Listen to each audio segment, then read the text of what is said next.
Hi guys, Ishi here from Blades and Triggers. So, if you want to get into knives, you've come to the right place. We have a wide variety to choose from. Folding knives for your EDC, fixed blades for hunting and tactical purposes, even multi-tools to get the right job done.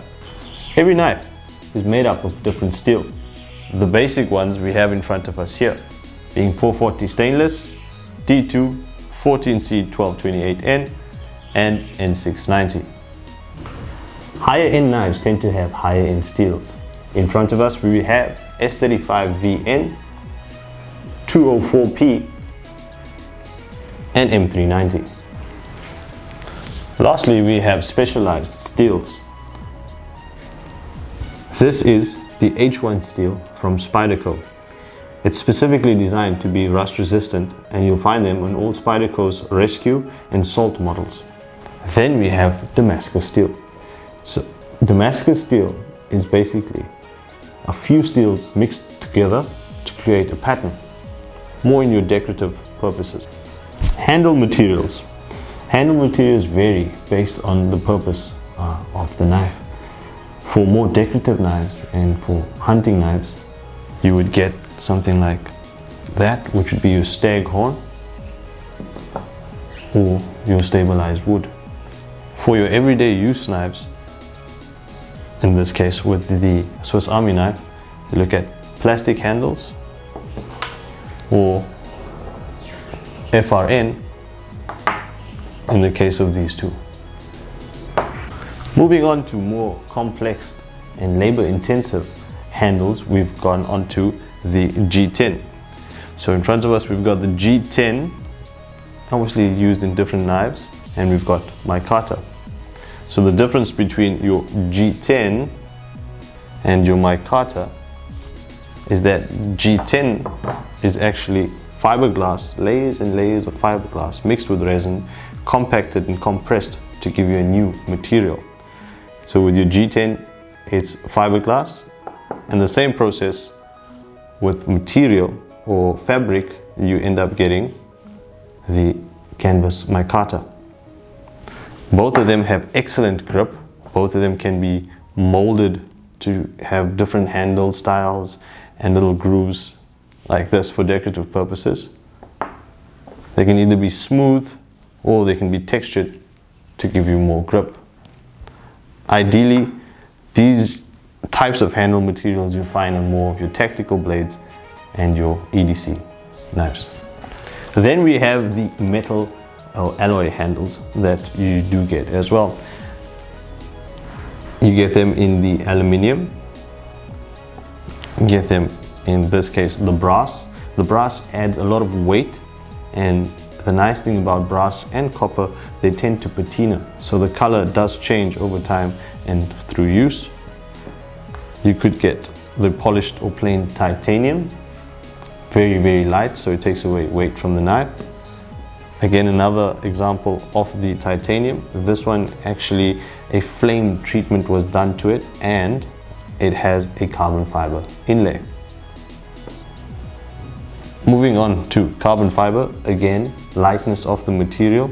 This particular one is your crushed or marble carbon fiber. And then we have your weave pattern carbon fiber. Every knife has a unique way of opening up. Basic ones would be a nail flick. To open this, put your nail in there, open up the knife, and it locks in place. Then we have a friction folder. So the opening mechanism is part of the blade. Open up and locks in place. Some knives tend to have holes. In this case, Spyderco patented the Spidey hole. Opens up, thumb inside. There you go. Other knives tend to have a flipper tab. So the flipper tab you will find on the side of the blade. Finger in and flips open. Another option would be the thumb stud. Thumb on the blade, thumb stud, push down, knife opens up. More complicated opening mechanisms would be a button lock, push down, open up the blade. Again. The best out of all mechanisms would be an auto knife. A simple push of the button, moves the spring on the inside and opens and closes. Other knives have more than one way of opening up. Flip a tab,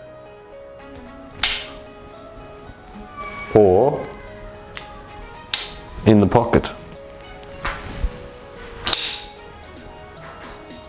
Folding knives are designed to lock in place once opened, unless it is a friction folder or a slip joint. The more basic locking mechanisms that we do have are the back lock. To close this, you basically have to push down at the back, blade pivots and closes. The liner lock, the locking mechanism, as the name suggests, is in the liner. So you will move this little bar down and then close the knife. My favorite, the frame lock. So the frame lock design, the whole locking bar is part of the frame at the back of the knife. Simply move this down and the knife closes. Then we have the compression lock, which is unique to Spyderco.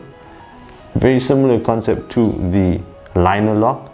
However, instead of the locking mechanism being on the front side of the blade, it's on the back side of the blade.